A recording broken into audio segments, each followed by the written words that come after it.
was reawakening, and these exceptional men and women were the harbingers of a new dawn. They discussed threadbare every article, every phrase, and every word on behalf of the people. The churning went on for close to 3 years. Eventually, it was Dr. Baba Saheb Ambedkar who, as chairman of the drafting committee, prepared the final version that has become our founding document. While the text of the Constitution dealing with the details of the workings of the state is quite long, the preamble sums up its guiding principles: democracy, justice, liberty, equality, and fraternity. They form the bedrock on which our republic stands. These are the values that form our collective inheritance.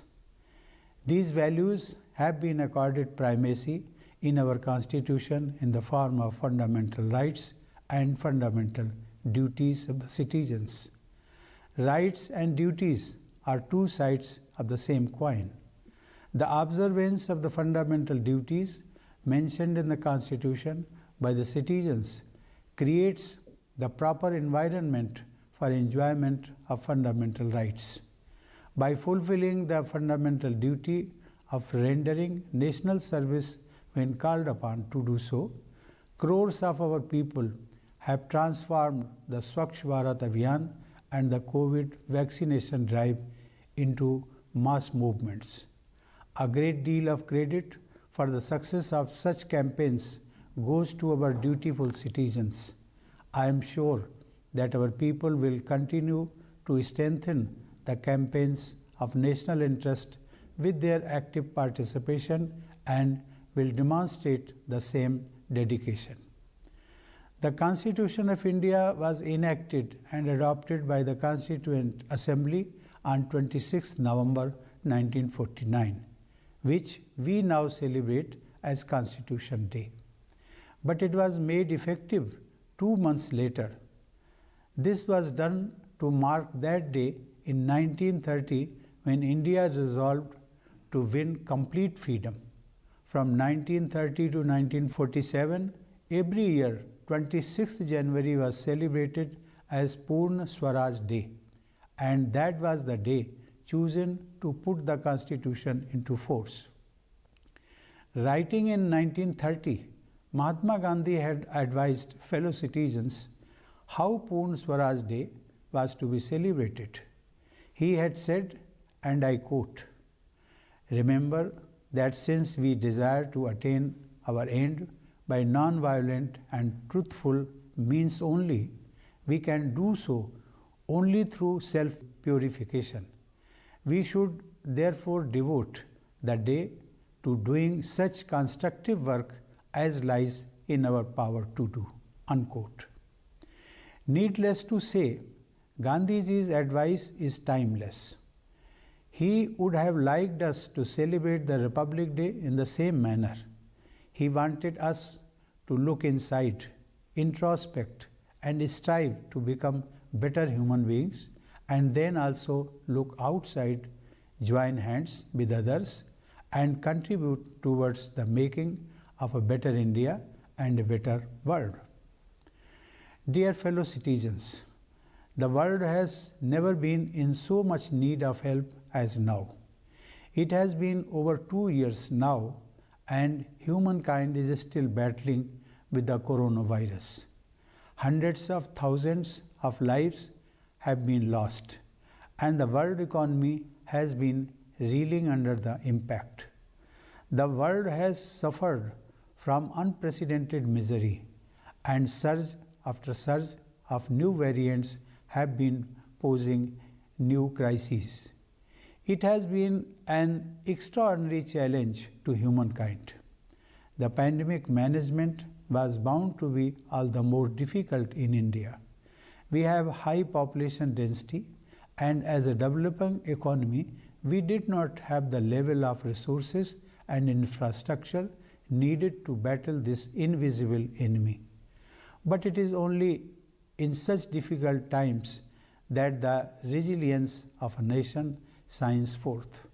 I am proud to say that we have shown an unmatched resolve against the coronavirus. In the first year itself, we raised the healthcare infrastructure and also reached out to help others. By the second year, we had developed indigenous vaccines and launched the world's biggest vaccination drive in history. The vaccination drive is progressing at a quick pace in our country. During the pandemic, we have reached out to several other countries with vaccines and other medical help. This contribution by India has been appreciated by international organizations. There have been setbacks, unfortunately, as the virus makes a comeback with new mutations. Countless families have gone through a harrowing time. There are no words to express our collective trauma. The only saving grace is that many lives could be saved.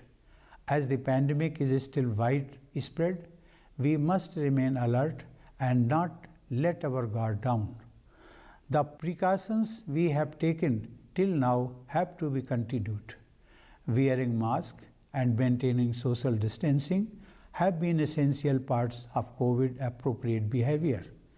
In the fight against the COVID pandemic, it has now become a sacred national duty of every citizen to follow the precautions suggested by our scientists and experts. We have to discharge this duty till the crisis is behind us. A time of crisis has also made us appreciate how we all Indians are connected as one family. The time of social distancing has brought us close to each other. We have realized how much we depend on each other. Doctors, nurses, and paramedics have risen to the challenge, working long hours in difficult conditions, even at the risk of their lives, to attend to patients. Others have kept the nation moving, managing supply chains and utilities. The leadership, policymakers, administrators, and others at the central and state levels have made timely interventions. Due to such interventions, the economy is on the move again. It is a testimony to India's spirit in the face of adversity that the economy is projected to grow at an impressive rate in this fiscal after going through contraction last year. This shows the success of the Atmanirbhar Bharat Abhiyan launched in the previous year. The government has shown relentless focus on reforming every economic sector and providing a helping hand wherever necessary. The impressive economic performance is made possible due to improvement in the agriculture and manufacturing sectors. I am happy to note that our farmers, especially young farmers with small holdings, are enthusiastically adopting natural farming. Small and medium enterprises have played an important role in providing employment to people and imparting impetus to the economy. Our innovative young entrepreneurs have set new benchmarks of success by making effective use of the startup ecosystem. It is a testimony to the success of our country's massive and robust digital payment platform that millions of digital transactions are being done every month. To reap the demographic dividend, the government has created the right environment with the national education policy that makes a perfect blend of traditional values and modern skills. It is gratifying to note that India has found a place among the top 50 innovative economies. It is all the more satisfying to note that we have been able to promote merit while also stressing upon all-round inclusion. Ladies and gentlemen, in the past year, our sports persons also brought cheers as they made their mark at the Olympics. The self-confidence of these young champions inspires millions today. In the recent months, I have witnessed remarkable examples of our people strengthening the country and the society through their commitment and action in diverse areas. However, I will mention only two such instances. The dedicated teams of the Indian Navy and Cochin Shipyard Limited have built an indigenous state-of-the-art aircraft carrier IAC Vikrant, which is to be inducted into our Navy. Due to such modern military capabilities, India is now counted among the world's leading naval powers. This is an impressive example of moving towards self-reliance in the field of defense. Apart from this, I found one special experience very touching. In a village called Sui in Bhiwani district of Haryana, some enlightened citizens who belong to that village have transformed the village under the Swaprerit Adarsh Gram Yojana, demonstrating sensitivity and diligence. This example of expressing affection and gratitude for one's village or native land is worth emulating. There remains lifelong love and reverence for their native land in the hearts of grateful people. This example strengthens my belief that a new India is emerging, a strong India and a sensitive India. Sashakt Bharat, Samvedansheel Bharat. I am sure that taking inspiration from this example, other resourceful people will also contribute for the development of their villages and cities. In this context, I would like to share a personal experience with all of you. I had the privilege of visiting my birthplace, that is my village Paronk at Kanpur, Dehat district in the month of June last year. On reaching there, I naturally felt the urge to express respect for the sacred soil of my village and applied it on my forehead, because I believe that I have been able to reach Rashtrapati Bhavan only due to the blessings of my village. Wherever in the world I may be, my village and my country remain in my heart. I request the people of India who are successful in life due to their hard work and talent to always remember their roots, their village, town or city. Also, all of you must serve your place of birth and your country in whatever way you can. If all the successful people of India work sincerely for the development of their birthplaces, then the whole country will benefit from the outcome of such local development. Dear fellow citizens, today it is our soldiers and security personnel who carry on the legacy of national pride. In the unbearable cold of the Himalayas and in the excruciating heat of the desert, far away from their families, they continue to guard the motherland. It is thanks to the constant vigil of the armed forces securing our borders and the police personnel maintaining internal security within the country that their fellow citizens enjoy peaceful life. When a brave soldier dies on duty, the entire country feels sad. Last month, in an unfortunate accident, we lost one of the bravest commanders of the country, General Bipin Rawat, his wife, and many brave soldiers. The entire country was deeply saddened by the tragic loss. Ladies and gentlemen, patriotism strengthens the sense of duty among citizens. Whether you are a doctor or a lawyer, a shopkeeper or office worker, a sanitation employee or a laborer, doing one's duty well and efficiently is the first and foremost contribution you make to the nation. As the Supreme Commander of the Armed Forces, I am glad to note that it has been a watershed year for women empowerment in the armed forces. Our daughters have broken a glass ceiling, and permanent commission has now been allowed for women officers in new areas. Also, the talent pipeline for the forces will be strengthened with women coming through Sainik schools and the prestigious National Defence Academy. Consequently, our armed forces will benefit from better gender balance. I am confident that India is better placed today to meet the challenges of the future.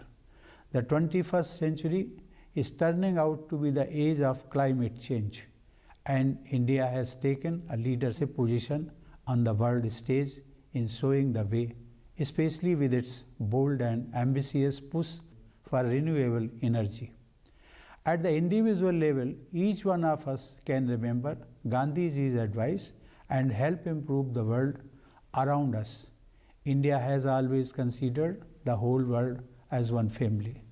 I am sure that inspired by this spirit of universal brotherhood, our country and the entire global community will move towards a more equitable and prosperous future.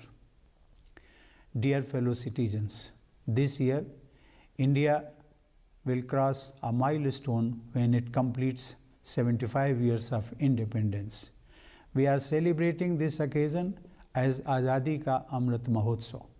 It is heartening to note that our people, especially youngsters, are participating enthusiastically in a variety of events and programs organized to commemorate the landmark year. It is a great opportunity for not only the next generation but all of us to reconnect with our past. Our freedom struggle was an inspiring chapter in our splendid saga. In this 75th year of independence, let us rediscover the values that animated our glorious national movement. Many men and women laid down their lives for our freedom. Our freedom fighters have suffered unimaginable torture and made countless sacrifices for us to enjoy the festivals of Independence Day and Republic Day. Let us gratefully recall their immortal sacrifices on the occasion of Republic Day. Ladies and gentlemen, India is an ancient civilization but a young republic. For us, nation building is a constant endeavor. As in a family, so in a nation. One generation works hard to ensure a better future for the next generation. When we won independence, the exploitation of colonial rule had left us in utter poverty. But in 75 years, we have made impressive progress. New opportunities await the next generation. Our youth have taken advantage of these opportunities and set new benchmarks of success. I am sure that with this energy, confidence, and entrepreneurship, our country will continue to march ahead on the path of progress and will definitely secure its rightful place, befitting its potential in the global community. I once again wish all of you a happy Republic Day. Thank you. Jai Hind.